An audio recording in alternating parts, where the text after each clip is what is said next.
Hard country, زبردست کتاب، new York Times کا کورسپونڈنٹ، آج سے 10-15 سال پہلے اس نے کتاب لکھی، بہت زبردست کتاب. وہ آدمی واقعی پاکستان کو سمجھتا ہے. تو اس کا ٹائٹل ہے پاکستان ہے ہارڈ کنٹری. تو واقعی پاکستان ایک مشکل ملک ہے، اندرونی چیلنجز، بے تحاشا ملک کے اندر اندرونی چیلنجز ہیں. اس کے ساتھ ساتھ ایک ایسے خطے میں پاکستان ہے جو خطہ ہی اپنے بھرپور چیلنجز کے ساتھ ایک ایڈیشنل ایک فلیور دیتا ہے. کسی بھی دنیا میں اگر آپ دیکھ لیں، پچھلے صدی کو دیکھ لیں، پرانا بھی دیکھ لیں، کہ پچھلی ایک صدی آپ دیکھ لیں کہ جہاں بھی کوئی سپر پاور گیا کسی خطے کے اندر، اس نے حملہ کیا، ادھر جنگ ہوئی، تو وہ پورے کا پورا خطہ جو ہے تباہی دیکھتا ہے.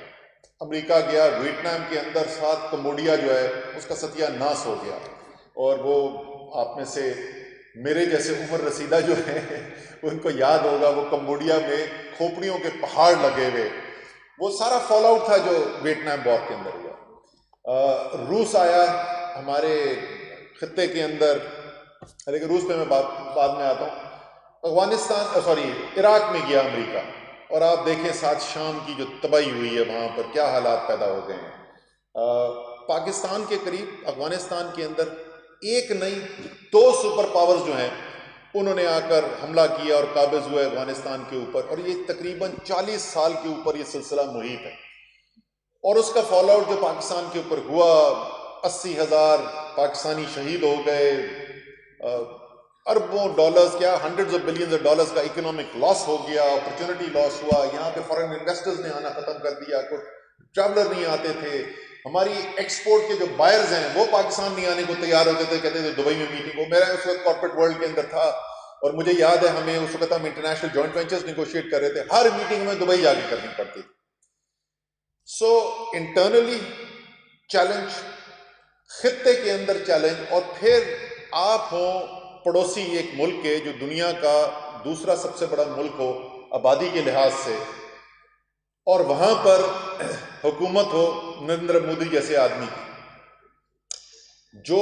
پاکستان کو پریشر وہاں سے فیل کرنا پڑتا ہے. اس کی بالکل جو واضح جو کھلی مثال ہے وہ تو آپ نے دیکھی، جس طریقے سے بالا کوٹ کے اندر حملہ کیا گیا، جس طرح پاکستان کو پریشرائز کرنے کی کوشش کی گئی. وہ اور بات ہے کہ میں باقی میں دل سے مانتا ہوں کہ عمران خان پہ اللہ تعالیٰ کا خاص سایہ ہے. تو وہ دنیا کے سب سے سوفسٹیکیٹڈ جہاز لے کر جو آئے اور بالا کوٹ پہ انہوں نے حملہ کیا، تو 12 درخت اور 1 کوے کے علاوہ مارا انہوں نے کچھ بھی نہیں.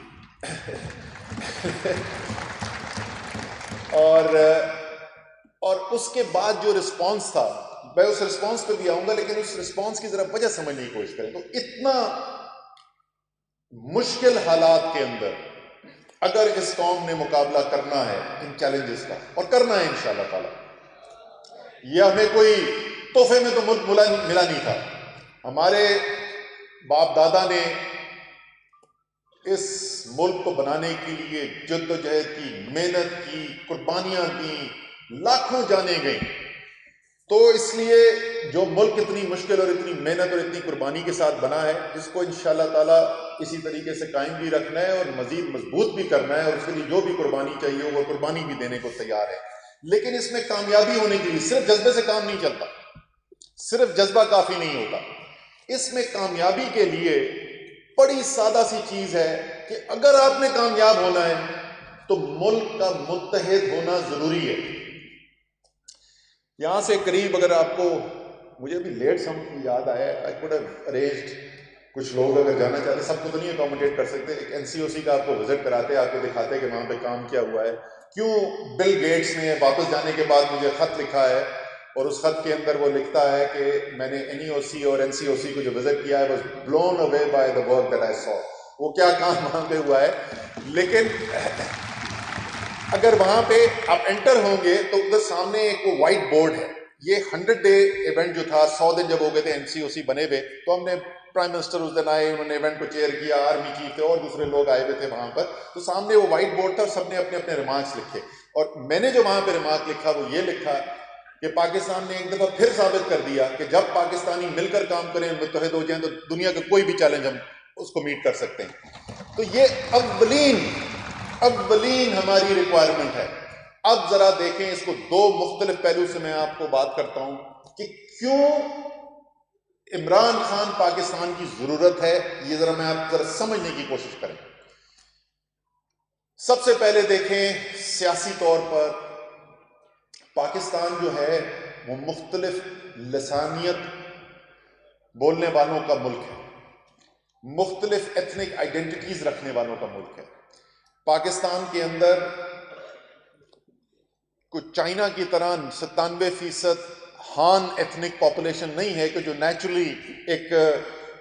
یونائٹڈ فرنٹ ہو۔ اس ملک کے اندر اس وقت صورتحال یہ ہے کہ مسلم لیگ نون بنیادی طور پہ ایک جی ٹی روڈ کی پارٹی، پاکستان پیپلز پارٹی اندرون سندھ کی پارٹی، بلوچستان عوامی پارٹی نام میں ہی ظاہر ہے بلوچستان کی پارٹی، اے این پی صرف خیبر پختونخوا کے چند ضلعوں کی پارٹی، ایم کیو ایم صرف شہری سندھ کے شہری علاقوں کی party, P M L Q چند پنجاب کے اضلاع کی party, J U I F Balochistan کے اور خیبر پختونخوا کے چند اضلاع کی پارٹی۔ ایک پارٹی ہے اور ایک لیڈر ہے جو خیبر سے لے کر چائنا کے بارڈر تک اگر آپ چلے جائیں خنجراب میں،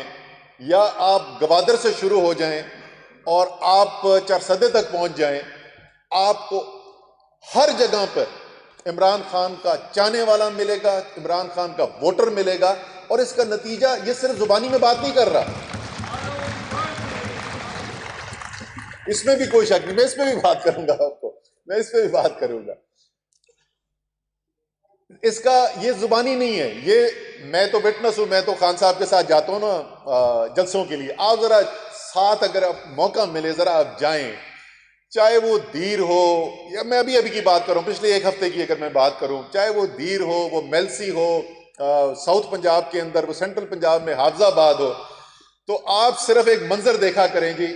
اب خان صاحب آگے چل رہے ہوتے ہیں، ہم پیچھے چل رہے ہوتے ہیں، ان کے کوئی چند قدم پیچھے ہوتے ہیں، اب سیڑھیوں سے اوپر جاتے ہیں۔ اب مجھے پتا ہے کہ وہ جیسے ہی سٹیج پہ خان گیا، آپ ریاکشن دیکھیں، اس سے فرق ہی نہیں پڑتا کہ پاکستان کا کون سا کون ہے، وہ صرف سننے کے لیے نہیں آئے ہوئے، وہ عاشق خان کے جو وہاں پر آئے ہوئے،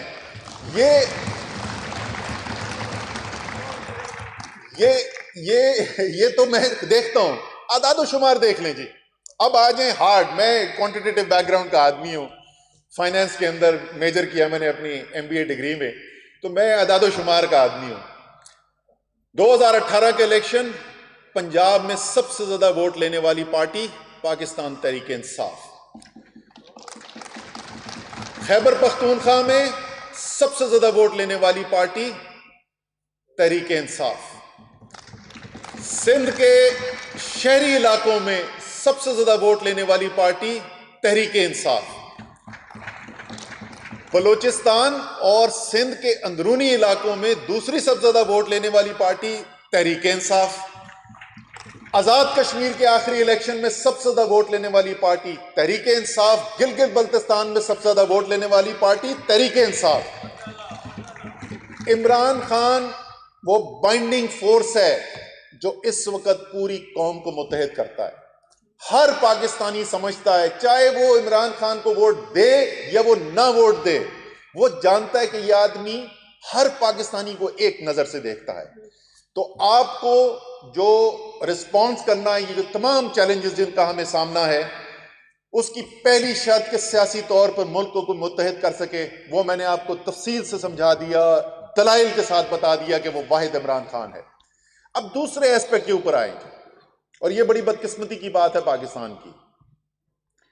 پاکستان کی تاریخ، میں آپ کو بتاؤں، میں نے اس کے اوپر کچھ عرصے پہلے سوچنا شروع کیا، تو پہلے میں نے یہ سوچنا شروع کیا کہ یہ جو فینومینا جو ابھی میں آپ کو بتاؤں گا، یہ فینومینا جو ہے یہ کب کے کتنے عرصے کے بعد ہم پہلی دفعہ دیکھ رہے ہیں، اور میں نے ڈائل پیچھے گھمانا شروع کیا جی۔ میں پچھلے 10 سال جو نون اور پیپلز پارٹی کی گزرے ہیں اس میں چلا گیا، اس کے بعد میں چلا گیا اپنی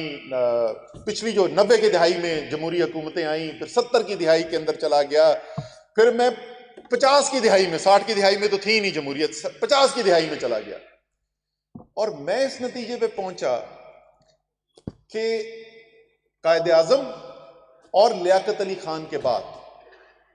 پچھلے 70 سال میں کوئی ایک حکومت نہیں آئی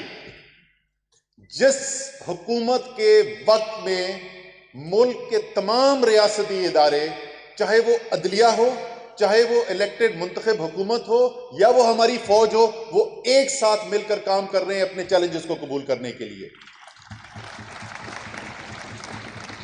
سیاست کے لیے نہیں ملے ہوئے، ملک کے جو چیلنجز ہیں. اور میں آپ کو ان گنت چیزیں بتا سکتا ہوں کہ جہاں پہ سپورٹ ہوئی. ہمارے پولیٹیکل لیڈرز کی کیا حالت اپنے اداروں کے ساتھ، وہ مجھے آپ کو بتانے کی ضرورت نہیں ہے، وہ تاریخ کا حصہ ہے. کس طریقے سے کوئٹہ بینچ کرا کے sitting chief justice supreme court کے خلاف ریوولٹ کرایا گیا، کس طریقے سے سپریم کورٹ کے اوپر حملے کروائے گئے، کس طریقے سے بی ایم ڈبلیو گاڑی دے کر آرمی چیف کو خریدنے کی کوشش کی گئی، کس طریقے سے طیارہ ہائی جیک کرا دیا گیا آرمی چیف کا، کس طریقے سے خود ملک کا وزیر اعظم بیٹھ کر ایک غیر ملکی میٹنگ میں بھارت کے وزیر اعظم کو کہتا ہے، چھپ کر ملاقات کرتا ہے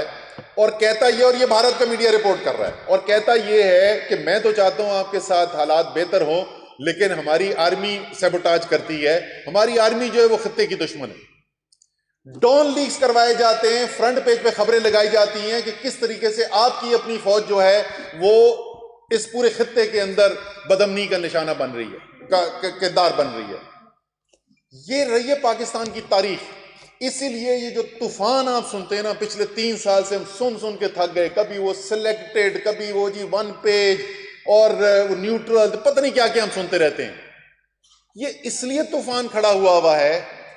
کیونکہ جو بھی طاقت نہیں دیکھنا چاہتی کہ دنیا کا آبادی کے لحاظ سے دوسرا سب سے بڑا اسلامی ملک، دنیا کا واحد نیوکلیر آرمڈ اسلامی ملک، واحد ملک جو اسلام کے نام پہ بنایا گیا ہو، ایسا ملک جو ہے وہ آزاد خیال ہو، وہ اپنے فیصلے خود کرے، وہ اپنے فیصلے کسی کے خلاف نہیں، کسی سے لڑائی کے لیے. عمران خان تحریک انصاف کی حکومت کسی سے لڑائی نہیں چاہتی. ہم تو اگر نریندر مودی جیسی حکومت شدت پسند وہاں پر بیٹھے میں اگر ایسی حکومت نہ ہو تو عمران خان بھارت کے ساتھ بھی تعلقات بہتر کرنے کے لیے کام کر سکتا ہے. کسی کے ساتھ ہم نہیں چاہتے کہ حالات ہماری رشتہ خراب ہو، لیکن فیصلہ سب کو پتا ہے. اگر کسی کو پہلے نہیں بھی سمجھ میں آئی تھی تو اب سمجھ میں آ گئی ہوگی کہ فیصلہ عمران خان نے وہ کرنا ہے جو وہ سمجھتا ہے کہ اس کی قوم کی ضرورت ہے، اس کی قوم کی بہتری میں.